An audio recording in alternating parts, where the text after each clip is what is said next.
Boa noite, professor Agostinho da Silva. Faz hoje 8 dias, Maria Elisa propôs como tema de conversa a situação dos jovens, a competição que começa logo na escola, a PGA que está aí à porta, o mercado de trabalho, e o professor, se bem me recordo, contrapôs o destino desse poeta à solta que cada um de nós transporta consigo. E até falou do ideal dos 3 S's, que era o sustento, o saber e a saúde. Eu hoje proponho-lhe como tema de conversa a liberdade e o destino, individual e coletivo, como ponto de partida, porque o ponto de chegada será aquele onde a conversa vadia do seu professor nos conduzir. E eu pergunto-lhe, nós sabemos que a liberdade é uma aspiração, talvez a mais nobre das aspirações do homem, mas como é que se pode ser livre se a gente nasce com um código genético logo que nos predetermina, ou pelo menos nos condiciona muito, a saúde que nós vamos ter e as doenças que nós vamos ter, as capacidades físicas e intelectuais? Nós, afinal, não somos livres logo à partida? Ou somos? Nós nunca sabemos quando é a partida. Consideramos que a partida é o momento em que nascemos. Pode ser que a partida esteja uma eternidade atrás. E que nessa eternidade atrás, no ponto de arranque de tudo quanto há no mundo, tenham coincidido a liberdade e o destino. Que seja alguma coisa que contém os dois. Tão misturados, tão simultâneos, tão parecidos um com o outro, que seria impossível distingui-los. E que depois, quando se manifesta a vida, quando ela aparece, umas vezes não nos damos conta da liberdade, ou supomos dar-nos conta da liberdade. Outra vez nos damos conta de alguma coisa que chamamos destino, ou supomos que damos conta disso.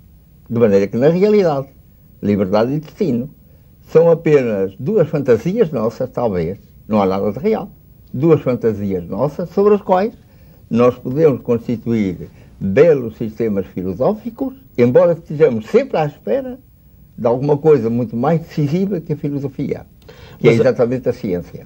Ora bem, e a ciência, há um perigo aí, há um perigo que está nos nossos tempos da engenharia genética. O que é que o professor pensa dessa ameaça, que pelo menos os mais pessimistas veem, da possibilidade de se criarem homens todos fortes para mandar e homens todos fracos para obedecer? Bom, não se deve confundir ciência com a aplicação da ciência. Engenharia genética é a aplicação prática, ou que se quer fazer prática, de uma ciência que é a genética, a qual faz parte da biologia. São coisas distintas. Em segundo lugar, quando o homem cria qualquer espécie de máquina, tem logo que decidir em que sentido é que vai empregá-la. Ela pode servir para um fim ou pode servir para outro fim. É evidente que quando agora engenheiros da genética, ou gente que supõe que sabe alguma genética ou que sabe alguma espécie de engenharia o que ela significa, se põe, por exemplo, a discutir se o Dostoiévski, geneticamente epilético, devia ter sido logo à nascença com apresentar a sua identidade genética e teria sido curado dessa epilepsia, o que o curaria, por exemplo, ter feito romances. De maneira que nessa altura a pessoa tem que decidir o que é que se faz e de que maneira se faz. Não creio que a coisa melhor do homem seja ser normal. Como me parece que não é a fruta melhor do mundo ser a normalizada que agora Portugal está importando, ou a CEE, enquanto existia a CEE, claro, vai obrigar a importar. Mas eu volto a pôr-lhe a questão da liberdade logo à partida, esse ideal da Revolução Francesa de nascermos todos iguais. A verdade é esta, a realidade é esta. Se eu nascer hoje no Alto Volta, ou eu mesmo nascer hoje na Suécia, logo à partida, tenho como esperança de vida no Alto Volta 50 anos, na Suécia 80 anos. No Alto Volta, se calhar não ir para a escola e seguramente não ir para o liceu e de certeza absoluta não ser doutor em genética. E na Suécia tenho toda a vida à minha frente, todos os cursos universitários. Nós não somos iguais. É a fatalidade do lugar onde, como dizia um escritor português. Não emprega a palavra fatal. Porque fatal, ou fatalidade, põe logo essa ideia do fatum, do destino, e quase sempre no mau sentido da palavra. O que se tem que dizer é que a pessoa nasce em determinadas circunstâncias, sem se dizer se elas são boas ou ruins. É um defeito muito grande que nós temos, aquele de dizer que tal pessoa tem tais qualidades e tem tais falhas ou tais defeitos. O que se tem que dizer de qualquer pessoa, ou de qualquer situação no mundo, é que ela tem determinadas características, porque muitas vezes o que nós verificamos é que são os defeitos que fazem as boas obras e as qualidades, aquelas que muitas vezes as abatem. Em casos excepcionais. Meu amigo, os casos excepcionais são todos que há no mundo. Cada um de nós, como homem, é inteiramente excepcional. Não há ninguém igual a cada um de nós, em todos os bilhões de homens que existem, nem fisicamente, nem psicologicamente. Tudo é exceção. E todas as coisas que existem no mundo deviam ser exceções aplicadas a esses seres excepcionais.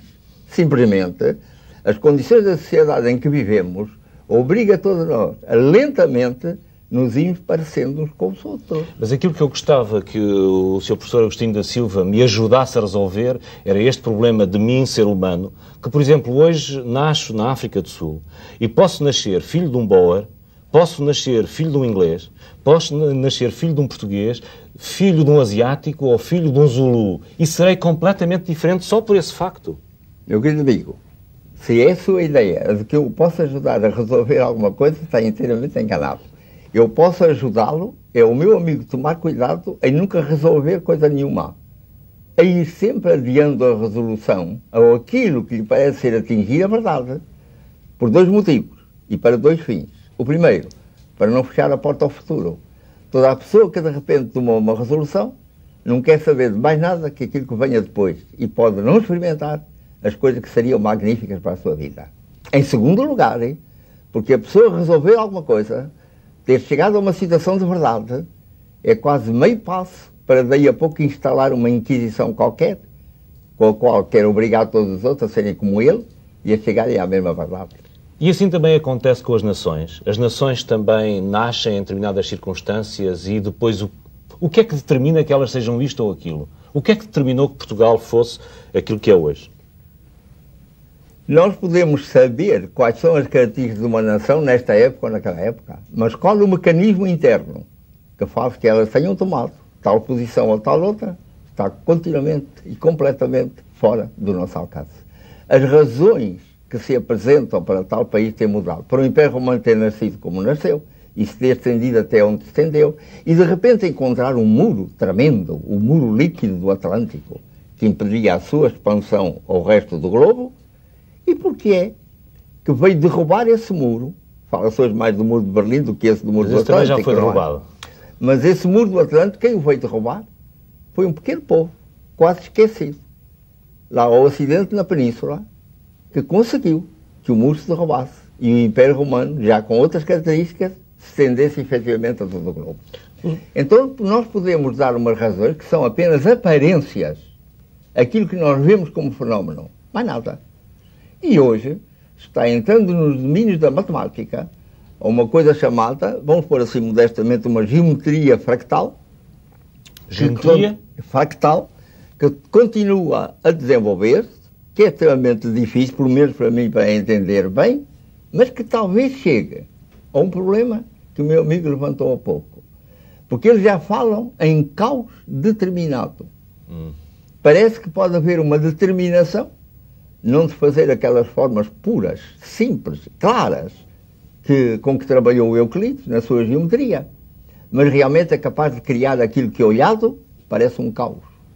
E depois de ter parecido um caos, e de ser na sua formação um caos, pode chegar a atingir as tais formas claras e definidas do Euclides. Então, de que caos é que o nosso país nasceu? O senhor disse um dia, pelo menos li numa entrevista, que Portugal nasceu quase como um parque de recreio. Eu acho que nunca disse, nasceu como um parque de recreio, não é? Mas se mostrar eu o texto, sou capaz de dizer que sim, senhor, disse, não é? Mas como é que nasceu então Portugal?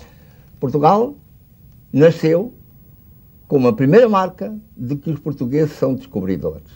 Quando se fala agora muito de descobrimentos, eu digo que se não está celebrando bastante o primeiro descobrimento que fizeram os portugueses, que foi descobrir que numa península em que havia muita coisa diversa, em que os romanos tinham estado, em que iam estar as taifas muçulmanas, etc., os portugueses descobriram que havia aí um país pelo qual ninguém tinha dado e a que se chamou depois Portugal. E nesta altura é muito curioso vermos que outra pessoa pode estar aqui ao lado e dizer: você diz que os portugueses descobriram que havia um Portugal na Península. Você devia dizer inventaram um Portugal na Península. Isto é, chegamos a uma coisa muito curiosa, em que podemos empregar para o mesmo o verbo descobrir ou o verbo inventar.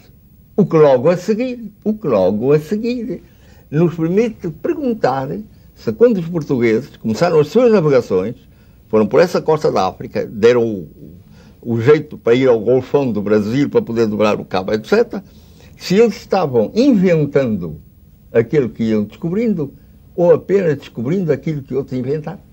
Mas, Sr. Professor Agostinho da Silva, no fundo, cada país não se inventa também a si mesmo e cada povo não é a invenção do seu país. Quer dizer, quando nós ouvimos falar o professor Agostinho da Silva, ficamos, evidentemente, muito orgulhosos deste país onde nascemos. Mas, na verdade, qualquer outro povo se pode sentir orgulhoso da sua própria história. E às vezes há uma certa tendência para considerarmos que nós temos um destino de Quinto Império, quando outros povos já cumpriram também, ou estão a cumprir, o seu próprio destino do seu próprio império. As civilizações maias, o que foram na história. Mesmo tirando agora este lado em que nós estamos, o lado ocidental, se nós formos, por exemplo, para a Índia, há pouco tempo a televisão apresentou um filme Mahabharata, em que nós vimos que tudo aquilo que informou o nosso pensamento está lá já tudo. Quer dizer, os povos pelo mundo inteiro são grandiosos, não é apenas o nosso. Querido amigo, não se trata disso. Por exemplo, se dizer que Portugal tem como destino o Quinto Império. Portugal inventou, imaginou isso do Quinto Império e nós temos que o examinar e de ver realmente o que pensou Vieira e ver se isso está ou não está dentro de nós e na nossa capacidade de o executar. Mais nada.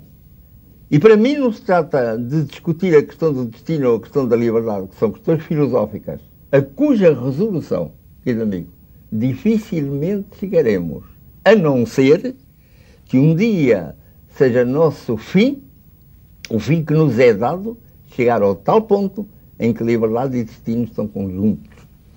Enquanto não for assim, nós o que temos é que olhar como nos comportamos na história até agora. E se realmente essa ideia do tal Quinto Império, de que já vamos falar porque esse Quinto Império tem sido muito mal interpretado em toda a parte, não é? Mas de que chegarmos a esse Quinto Império, parece ou não parece uma possibilidade nossa. E quando eu digo nossa, não se trata apenas daquele Portugal que vai entre o Minho e a Ilha do Corvo. Então? É daquela gente que foi tocada por esta cultura, que se originou daqui, com que se apresentam formas várias por toda a parte. Mas sabe, professor, se nós hoje, e o senhor tem percorrido a África, por exemplo, que foi tocada pelos portugueses, talvez, afinal, fiquemos chocados. Por exemplo, vamos à Guiné-Bissau. Pouca gente fala o português. Começam as pessoas a falar francês, começam a ser tocadas por outras formas de viver. Se calhar nós estamos a pensar num Portugal e num toque português que já não existe, não está lá já. Meu querido amigo, a questão portuguesa não é de falar ou não falar português. É de ser ou não ser à maneira portuguesa de ser. E o que é ser ou não ser à maneira portuguesa de ser? Aí é que vamos. É ser variadíssimas coisas ao mesmo tempo. E por vezes coisas que parecem contraditórias. E é a possibilidade de tomar um tema e olhar de várias maneiras, conforme o temperamento das pessoas, a época em que viveram, a linguagem de que usavam, a maneira por que se sentiam na vida. Quando se fala agora em Quinto Império, toda a gente se esquece de que a primeira ideia de Quinto Império apareceu com o Camões, no Lusíadas, na Ilha dos Amores. O que é que o Camões põe como fim da atividade humana? Na primeira parte dos Lusíadas, ele o que conta é como os portugueses realizaram esse projeto extraordinário, passo a passo, com toda a obediência à lei e às técnicas que era preciso empregar, desde a fundação, desde o começo de uma agitação, digamos, portuguesa lá pelo lado do Porto e pelo lado da Gaia, até o Vasco da Gama chegar a Calicut. E depois nos diz que, terminada uma empresa, em que cada um teve que cumprir um dever, ser isto ou aquilo como trabalhador, como nós somos hoje na vida, terminada essa empresa, aparece o tempo de cada homem ser aquilo que realmente é. Ser ao máximo, plenamente, aquilo que nasceu e que marca a sua individualidade. Aqueles marinheiros que foram a Calicut, assim que tocam a ilha que a deusa lhes plantou diante, pulam para ela e não são mais marinheiros, nem artilheiros, nem capitães, nem coisa nenhuma. Eles são aquilo que eram. E como eram, 3 pontos põe o Camões, sobre os quais nós hoje temos que meditar e ver como é. Ponto número 1. É preciso que os corpos se apaziguem para que a cabeça possa estar livre para entender o mundo à volta. Enquanto nós estamos perturbados por existir um corpo que temos que alimentar, que temos que fartar, que temos que tratar o melhor possível, como tendo para isso muitas vezes coisas extremamente difíceis, nessa altura, com a nossa cabeça inteiramente livre e límpida, nós podemos ouvir aquilo que o Camões chama a voz da deusa. E que faz a voz da deusa, a voz da deusa arranca aqueles marinheiros às limitações do tempo e às limitações do espaço. Arranca-os à limitação do tempo, porque faz que eles saibam qual vai ser o futuro de Portugal. E arranca-os às limitações do espaço, porque eles veem todo o mundo ao longe, o universo está ao longe, a deusa lhe o mostra, embora com o sistema errado, digamos assim, ou imperfeito do Ptolomeu, e eles estão, portanto, inteiramente fora do espaço. Aquilo que foi ideal dos gregos, e que os gregos nunca conseguiram realizar. Então o que é que aconteceu? Aconteceu que um dia houve outro português, que tinha ido para o Brasil, ponto a que foram muitos portugueses, porque lhes era insuportável aquilo que Portugal se tornara para poder levar a Europa ao mundo. O menino António Vieira foi para o Brasil, cresceu no Brasil, abrasileirou-se, se quiser empregar a expressão, e é possível que ele um dia tivesse lido o poema do Camões e tivesse lido a Ilha dos Amores e dissesse: as 3 ideias do Camões são as fundamentais. O apaziguar do corpo, para que esqueçamos como corpo, termos a nossa cabeça bem aberta, bem livre de pesadelos que o corpo tantas vezes nos dá, a nossa vida cotidiana, para que possamos ouvir a voz da deusa, dizia o Camões. Mas o António Vieira, que se fizera jesuíta, diz: trata-se de ouvir a voz de Deus. E então ele diz: para apaziguar os corpos eu tenho outros métodos. Eram naturalmente os métodos que se usavam na companhia. Não, a meditação dos textos sagrados, os jejuns, a chibatada, se era preciso chibatar-se a si próprio, etc. Não é?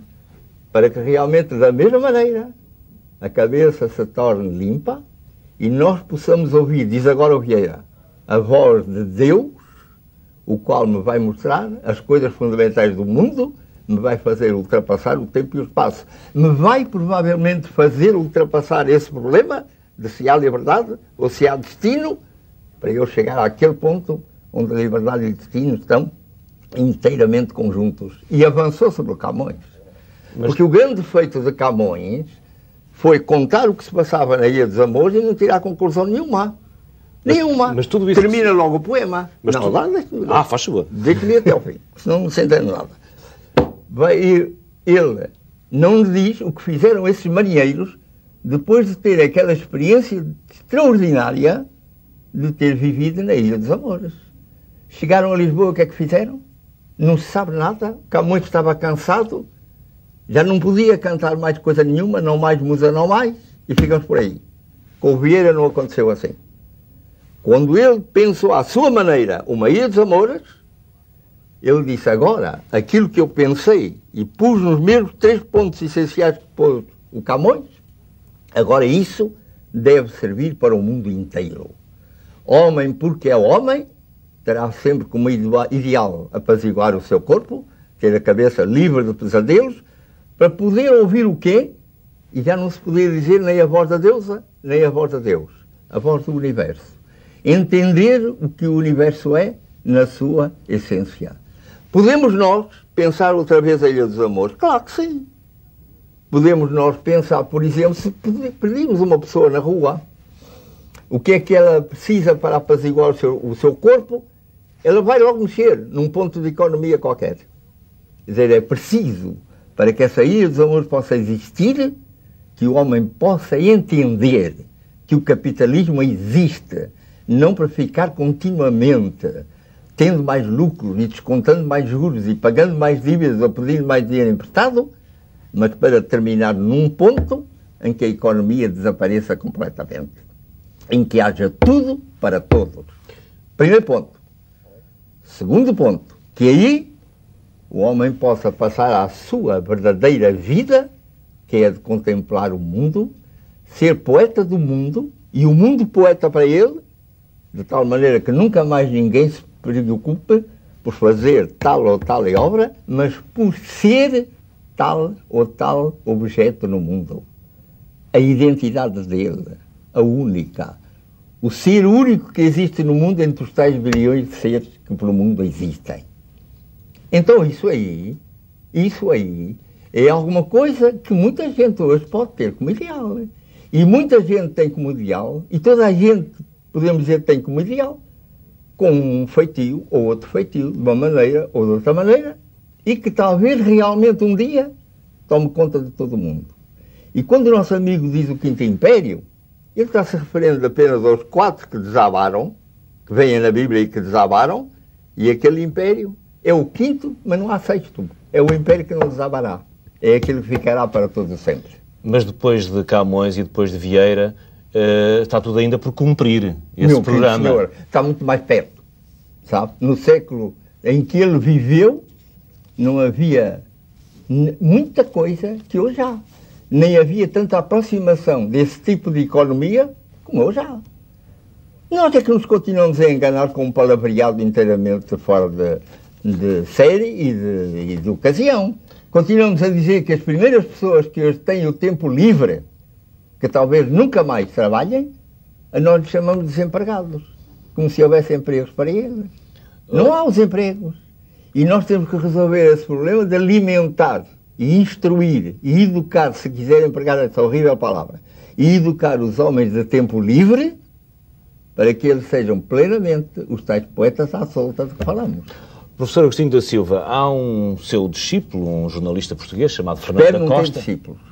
Fernando da Costa, que muito aprecia, muito que não haja discípulos que escreveu no princípio da semana, num artigo sobre a invasão de Lisboa pelos adeptos do futebol, quando houve o jogo do Porto com o Benfica, escreveu uma frase e alinhou uma ideia que eu gostava aqui de reproduzir, porque me parece extremamente pessimista e, enfim, que parece mostrar o atraso em que nós podemos estar a nível de Portugal para cumprir essa utopia. Diz ele, a nossa utopia hoje, depois de termos estado na Índia, na Ilha dos Amores, na fé em Dom Sebastião, está hoje num esférico a rolar em relva verde. Os que conceberam a esfera armilar da bandeira estavam premonitoriamente a antecipar, afinal, o verdadeiro significado que ela irá ter para nós. Será que os portugueses estão, no fundo, a converter, a olhar demasiado para o esférico a rolar na relva verde?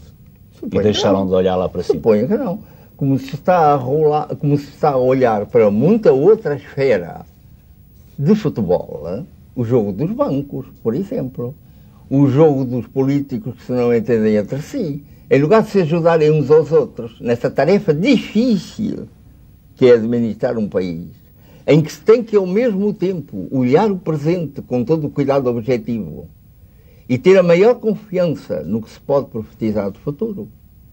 Em lugar dos políticos se ajudarem uns aos outros, se auxiliarem a realmente levar essa tarefa por diante, tantas vezes se entretêm em todos os países a lutar uns com os outros, a desacreditarem-se uns aos outros, como se isso pudesse fazer avançar, seja o que for. Quanto ao futebol, o que aconteceu é que tem como origem o gosto do homem desenvolver o seu corpo, a mesma história, desenvolver o seu corpo, tornar poderoso o seu corpo, desde os gregos, que não jogavam futebol, não é? Tornar essa coisa assim. Simplesmente o desporto foi invadido pelo capitalismo, como aconteceu com muitas outras coisas. Não podemos pôr de parte a ideia de que o capitalismo hoje domina a nossa vida. E tem que dominar, porque só uma economia capitalista pode chegar até ao desenvolvimento pleno do mundo, acabar essa guerra contra a carência que vem de tão longe, e chegar a um ponto em que toda a economia desaparecerá, em que será apenas uma recordação do passado, como queriam os tais portugueses do século XIII. Meu querido amigo, é curioso. A melhor maneira de ser revolucionário em Portugal é de ser conservador do século XIII. Porque eles queriam apenas que as crianças pudessem crescer, desenvolver-se e chegar a adultas. Sem nós, os adultos, perdermos a criança que já formos e termos saudade dele, eles chegaram a dizer que a criança se desenvolvesse sem nenhuma espécie de pressão deformante, inteiramente à sua vontade, inteiramente com tudo aquilo a que nós podemos chamar a liberdade. E queriam que a vida se tornasse gratuita. Não reclamavam que a vida fosse mais barata do que era. Reclamavam que se fizesse tudo o possível porque ela um dia fosse inteiramente gratuita. Aqui está e terceira coisa, que as cadeias desaparecessem para sempre, fosse o monumento de um passado que nem recordar se queria. Aqui está provavelmente uma excelente pista de conversa para 2 a 8 dias. O Joaquim Loteria estará nestas funções. Seja de conversa e não de discussão, que é antipática. Não? O Joaquim Loteria... Conversa, isto é, que significa pela palavra que uns se voltam para outros e procuram chegar sempre a alguma coisa de comum. Esta foi uma discussão? Não. Isso foi discussão no sentido da etimologia da palavra que significa sacudir, foi bom para nós. Porque é bom duas pessoas sacudirem as respectivas cabeças para terem a certeza de que alguma coisa existe lá dentro, por exemplo. Não é? Boa noite, professor Agostinho da Silva. Muito boa noite.